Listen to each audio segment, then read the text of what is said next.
एक विश्वासी को कैसे प्रार्थना करनी चाहिए? आज बड़े ध्यान से इस प्रार्थना को, इस वचन को सुनना। अगर आपने सुना और माना, लाइफ सेम नहीं होगी, उत्तर आएंगे, आपकी लाइफ रिलीज होगी, शैतान से डिलीवरेंस होगी, हर तरह से आप ऊंचा जाएंगे।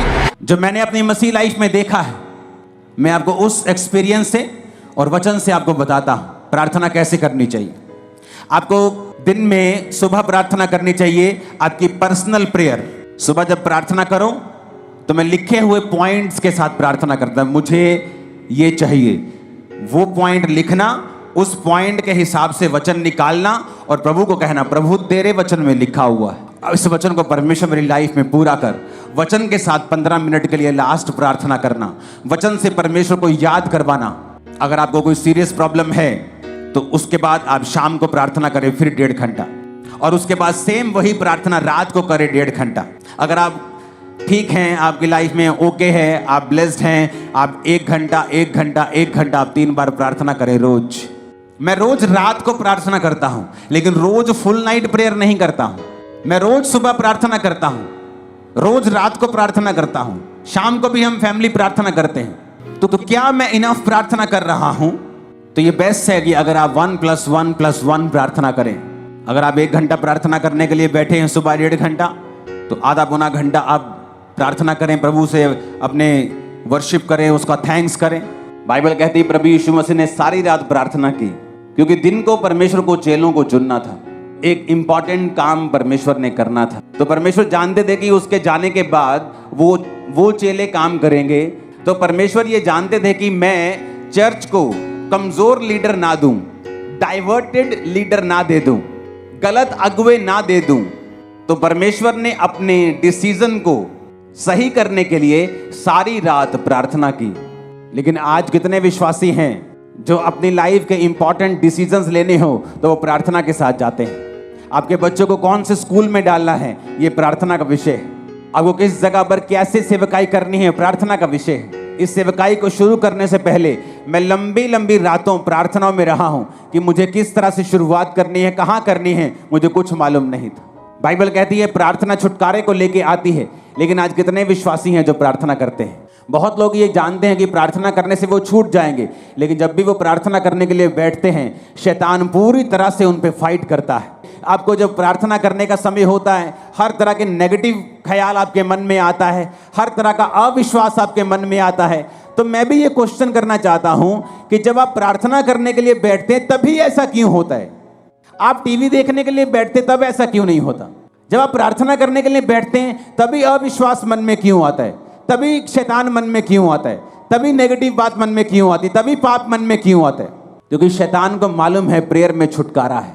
उसको पता है कि प्रेयर के द्वारा ही आप अगले लेवल तक जा सकते हो। उसको पता है कि प्रेयर के द्वारा ही आप ऐसे डिसीजन ले सकते हो जो आप अपने दिमाग से कभी नहीं ले पा रहे थे। अब आपको बात बड़े ध्यान से समझना है। एक विश्वासी को प्रार्थना कैसे करनी चाहिए? एक विश्वासी को प्रार्थना कैसे करनी चाहिए? कौन सी प्रार्थना है जिससे आपकी लाइफ में रिजल्ट आता है? अब आपने ये बात समझ ली कि प्रार्थना जरूरी है। प्रार्थना नहीं करेंगे परमेश्वर उत्तर नहीं देगा। उसने लिखा है मांगो तो दिया जाएगा। वचन ये आप बोलेंगे, वचन में तो लिखा है कि परमेश्वर मांगने से पहले जानता है तुम्हें किन वस्तुओं की जरूरत है। हाँ, वो जानता है तुम्हें किन वस्तुओं की जरूरत है, लेकिन देता तभी है जब तुम मांगते हो, क्योंकि वो अपने वचन को पूरा करता है। मांगो तो दिया। अब शैतान बुरी कोशिश करता है कि जब तुम प्रार्थना करने के लिए बैठो तुम्हें फोन याद आ जाए, तुम्हें सॉन्ग याद आ जाए, एनीथिंग पॉसिबल, पॉजिटिव और नेगेटिव एनीथिंग वो आपको याद करवाएगा, क्योंकि उसको मालूम है कि प्रार्थना ही एक ऐसा एक लौता माध्यम है जिसके द्वारा तुम परमेश्वर के साथ जुड़ते हो और आगे बढ़ते हो और परमेश्वर का आत्मा तुम्हारी अगुवाई करता है। जो मैंने अपनी मसीह लाइफ में देखा है, मैं आपको उस एक्सपीरियंस से और वचन से आपको बताता हूं प्रार्थना कैसे करनी चाहिए।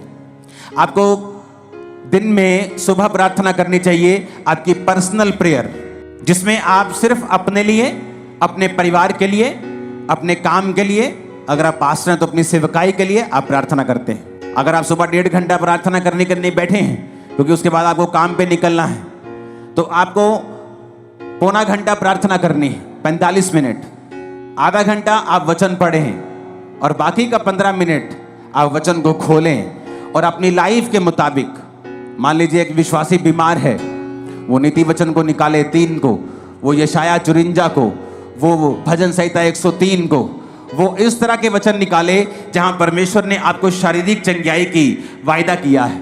आप जब सुबह प्रार्थना करने के लिए उठें तो अगर आप 1.5 घंटा प्रार्थना करते हैं तो 45 मिनट प्रार्थना करें। उसमें आपको क्या बोलना है?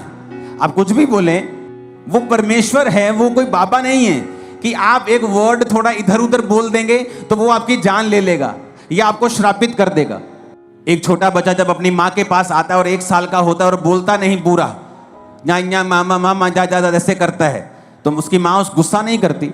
उसकी माँ पहचान लेती है इसको क्या चाहिए, इसको दूध चाहिए, इसको खाना चाहिए, इसको दाल का पानी चाहिए, इसको वॉशरूम आया है, वो पहचान लेती है। आपका पिता भी ऐसा है, आपका हेवनली फादर भी ऐसा है। जब आप 45 मिनट प्रार्थना में बैठेंगे तो उसका थैंक्स करें, उसकी वर्शिप करें, उसको शुक्र कहें, सब बातों के लिए उसका थैंक्स करें, आप उसके साथ बात करें। वो आपका पिता है, वो बाबा नहीं कि आपको मार देगा। आपको 2 चीजें गलत पढ़ देंगे तो वो आपको कत्ल कर देगा या आपको श्रापित कर देगा, ऐसा नहीं है। लेकिन वो ऐसा परमेश्वर भी है जो ये कहता है कि अपना प्रमाण मुझे दो, जो ये चाहता है कि उसके बच्चे एक्टिव रीति से ये जाने कि वचन में क्या लिखा है और वचन में कौन सी चीजें हैं, क्या अधिकार हैं हमारे पास वचन के बीच से जो हमें इस्तेमाल करने हैं। तो जब आप सुबह प्रार्थना करने के लिए 45 मिनट उठे और आपने प्रार्थना की, आपने थैंक्स किया, आपने वर्शिप की, आपने प्रभु का थैंक्स किया, 45 मिनट हो गए, आपने आधा घंटा बाइबल पढ़ी। अब अगले 15 मिनट, आधा घंटा बड़ा इंपॉर्टेंट है। उसमें क्या करना है? वचन निकालना है जो आपकी लाइफ से संबंधित है। आपको हीलिंग चाहिए, हीलिंग के वचन निकालें। आपको बच्चा चाहिए, उस बच्चे के वचन निकालें जहां परमेश्वर ने आपको वंश आशीषित करने का आपको वायदा किया है। परमेश्वर ने कहा वो व्यक्ति जो परमेश्वर की इच्छाओं पर चलेगा और उससे उसका डर मानेगा, परमेश्वर उसको उसी मार्ग पे चलाएगा जिससे वो प्रसन्न होता है, उसका वंश पृथ्वी पर पराक्रमी होगा। तो परमेश्वर कहते तुम्हारे बच्चे जो होंगे पृथ्वी के ऊपर पराक्रमी होंगे, बड़े बड़े काम करने वाले होंगे, डरपोक बच्चे नहीं होंगे। तो आप इस वचन का फायदा उठा सकते हो। अगर आपके बच्चे डरपोक है तो, अगर आपके बच्चे अनसक्सेसफुल है तो, कम पढ़ते हैं तो, समझ नहीं आती कि प्रभु तेरे वचन में लिखा है कि तेरा वंश पृथ्वी के ऊपर पराक्रमी होगा, मेरे बच्चों को पराक्रमी बना, मेरे बच्चों को एक्सीलेंट बना, मेरे बच्चों को ब्लेस कर। हर एक चीज के लिए बाइबल में परमेश्वर का वायदा है, वचन है। तो मेरी प्रार्थना कैसे होती थी? सुबह जब प्रार्थना करो तो मैं लिखे हुए पॉइंट्स के साथ प्रार्थना करता, मुझे ये चाहिए, वो पॉइंट लिखना, उस पॉइंट के हिसाब से वचन निकालना और प्रभु को कहना प्रभु तेरे वचन में लिखा हुआ है, मैंने नहीं लिखा, तूने लिखा है, तूने लिखा है अपने वचन में। इस वचन को परमेश्वर मेरी लाइफ में पूरा कर। वचन के साथ 15 मिनट के लिए लास्ट प्रार्थना करना, वचन से परमेश्वर को याद करवाना। अगर आपको कोई सीरियस प्रॉब्लम है तो उसके बाद आप शाम को प्रार्थना करें फिर 1.5 घंटा, और उसके बाद सेम वही प्रार्थना रात को करें 1.5 घंटा। अगर आप ठीक हैं, आपकी लाइफ में ओके है, आप ब्लेस्ड हैं, आप 1 घंटा 1 घंटा 1 घंटा आप 3 बार प्रार्थना करें रोज। सुबह 1 घंटा, शाम को 1 घंटा, रात को 1 घंटा। आप शाम को 1 घंटा नहीं दे सकते, आप काम, बिजनेस वूमन है, आप काम करने जाती हैं, आप एक बिजनेसमैन हैं, तो आप सुबह को 1.5 घंटा, रात को 1.5 घंटा परमेश्वर को दें। अपने दिन की शुरुआत प्रार्थना से करें, रात का अपना दिन का अंत प्रार्थना से करें। आप परमेश्वर को लिखे हुए वचनों से बताएं कि आपको क्या चाहिए, अपने पॉइंट्स को लिख कर रखें, उन पॉइंट्स के हिसाब से बाइबल के वचन निकालें और फिर परमेश्वर को उन वचनों से बताएं कि परमेश्वर मुझे ये चाहिए क्योंकि तेरे वचन में ये लिखा हुआ है। अगर आप अपना मुकदमा नहीं लड़ेंगे, अगर आप अपना मुकदमा पेश नहीं करेंगे, आप वचन के बीच से होकर लड़ाई नहीं करेंगे तो आपको नहीं मिलेगा। अब अपने आप में अंदर एक पंजाबी के अंदर चाती मार के देखो अंदर जरा कि कितनी प्रार्थना करते हैं आप, या जो आपको चाहिए कि आपने उसे इनफ मांगा है, जो आपको प्रभु से चाहिए क्या आपने उसके लिए फाइट की है, क्या आपने उसके लिए लड़ाई की है। केस बड़ा है, कैंसर बड़ा है, बीमारी बड़ी है, प्रार्थना आधे घंटे की है, बस यही बोलते रहते बेड पे बैठे प्रभु कुछ कर, प्रभु मैंने चंगा कर, और ये नहीं कहते प्रभु तेरे वचन में लिखा है तेरे कोड़े खाने से हम चंगे हुए। आज मैं वचन के बीच तेरे पास आता हूं, तूने कहा है तू संकट के दिन तू मुझे पुकार तो मैं तुझे उत्तर दूंगा। तेरे वचन में लिखा हुआ है कि तू अपने धर्मी जन के अपराधों को माफ करता है, उनको चंगा भी करता है। लेकिन वचन के बीच से हमने कोई प्रार्थना नहीं की। यीशु मसीह को मालूम था कि मैं अपनी चर्च को कमजोर चेले नहीं दे सकता, डाइवर्टेड चेले नहीं दे सकता, क्योंकि जब प्रभु यीशु मसीह ने 12 चेले चुने तो मैं आपको बता सकता हूं परमेश्वर के पास सैकड़ों लोग थे जो उसको उस समय फॉलो कर रहे थे। और सैकड़ों लोगों में से परमेश्वर ने 12 प्रेरित चुने थे। और उन 12 प्रेरितों को चुनने से पहले प्रभु यीशु मसीह खुद परमेश्वर होने के बावजूद भी वो सारी रात पिता से प्रार्थना करने के लिए गए। आज हमें लगता है ये अच्छा है, ये अच्छा है, लेकिन परमेश्वर कहता है विद प्रेयर अगर तुम वो काम करोगे तुम कभी फेल नहीं होगे। परमेश्वर ने सारी रात प्रार्थना रोज नहीं की, उसने रोज सारी रात प्रार्थना नहीं की। मैं रोज रात को प्रार्थना करता हूं, लेकिन रोज फुल नाइट प्रेयर नहीं करता हूं। मैं रोज सुबह प्रार्थना करता हूं, रोज रात को प्रार्थना करता हूं, शाम को भी हम फैमिली प्रार्थना करते हैं। तो क्या मैं इनफ प्रार्थना कर रहा हूं? तो ये बेस्ट है कि अगर आप 1+1+1 प्रार्थना करें। अगर आप 1 घंटा प्रार्थना करने के लिए बैठे हैं सुबह 1.5 घंटा, तो आधा पौना घंटा आप प्रार्थना करें, प्रभु से अपने वर्शिप करें, उसका थैंक्स करें। उसके बाद आप बाइबल पढ़ें कुछ समय के लिए, और फिर कुछ समय आप बाइबल के वचनों के बीच से होकर प्रार्थना करें। आपकी लाइफ कभी भी सेम नहीं रहेगी। अगर आपको इस बात का प्रमाण देखना है तो एक काम करें, अपनी बाइबल के पीछे एक पेंसिल ले लें और अपनी बाइबल के पीछे पेंसिल से अपने प्रेयर पॉइंट लिखें। आपको क्या क्या चाहिए, पहला पॉइंट क्या चाहिए, दूसरा क्या चाहिए, तीसरा क्या चाहिए, चौथा क्या चाहिए। पेंसिल से लिखें, पेन से नहीं लिखना। और उन पेंसिल से लिखे हुए जो आपके प्रेयर पॉइंट हैं उन्हें वचन के बीच से होकर आप रोज 1+1+1 रोज 2 समय कम से कम 1.5 घंटा या 1 घंटा 3 बार आप रोज परमेश्वर को याद करवाना शुरू करें। आप फिर देखें कुछ महीने बाद कि जो पॉइंट आपने पीछे लिखे हुए हैं, मैं आपको बता सकता हूं वेरी सून उनमें से 50%, 60%, 70%, फिर 90%, 100% आप उन प्रेयर पॉइंट्स को पूरा होते हुए देखेंगे।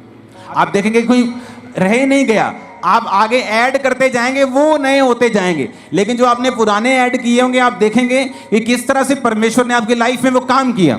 और जो आपके प्रेयर पॉइंट पूरा हो गया उसे मिटे दें, उसे मिटाकर पेन लें और बाइबल में ही कहीं पर एक बहुत से बाइबल में खाली पेजेस होते हैं, उस पेन से लिखें गवाही कि ये प्रेयर पॉइंट आपका था, इस तारीख को परमेश्वर ने इसको पूरा कर दिया।